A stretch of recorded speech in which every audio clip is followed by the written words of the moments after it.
I have been reading this again quite a few times in the last few years. The name is A Cup of Tea. There was this group of 15 soldiers led by a major, and they were on their way to their post in the Himalayas where they would be deployed for the next 3 months. The batch who would be relieved was waiting anxiously for these guys to reach there. It was cold, very cold winter, intermittent snowfall. It made things really difficult for these people.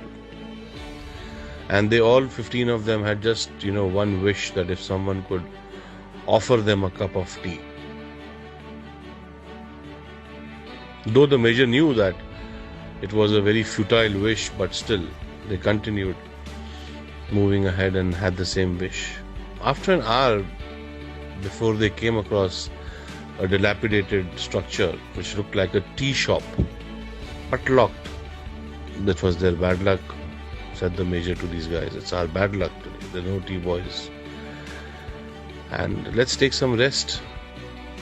We've been walking for 3-4 hours now. They said, we can make tea. There were 15 of them. But we'll have to break the lock, suggested one of the soldiers, because there was nobody there. The main officer was in great dilemma to this unethical suggestion. Being from the army, they're supposed to protect. But the thought of a steaming cup of tea for all these guys, tired soldiers, winters, cold, made him to give the permission to these guys. So they were in luck. The place had everything needed to make tea, and also in fact a packet of biscuits. The soldiers had tea, 2 cups each. They had biscuits and were ready for the remaining journey. The major thought they had broken open the lock also. They had all the tea and all the biscuits, used the milk without the permission of the owner. They are not a band of thieves, but disciplined soldiers. So he took out a few thousand rupees from his wallet, placed it on the counter, pressed under a sugar container so that the owner could see it whenever he would come back. And he was now, relieved of his guilt. He ordered his people to put the shutter down, and he proceeded further. 3-4 months passed by, and they continued to do gallantly in their work and were lucky not to lose anyone from the group in the intense insurgency situation. It was time for another team to replace them. Now they had to go back. On their way back, they stopped at the same place, at the same tea shop. And as it was early in the evening, they saw the shop was open and the owner was present in the shop. The owner was an old man with very few resources, and Ven was very happy to, greet these 15 customers of his.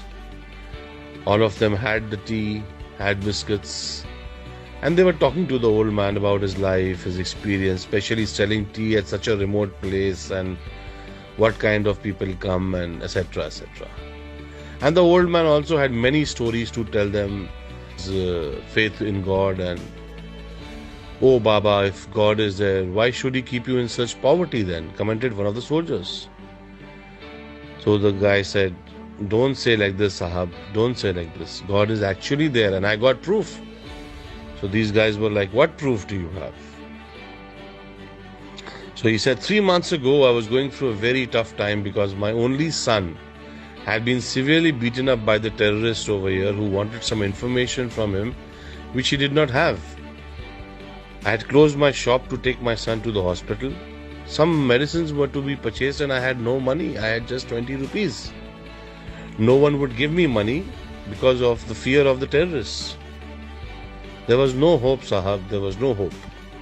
And that day, Sahab, I prayed to God for help, and Sahab, you have to believe that God walked into my shop that day. When I returned to my shop, I found that my lock was broken. I felt I was finished. I was doomed. I lost whatever little I had, but then I saw that God had left a few thousand rupees under the sugar pot. I can't tell you, Sahab, what that money was worth that day. My son's life. God exists, Sahab. He does.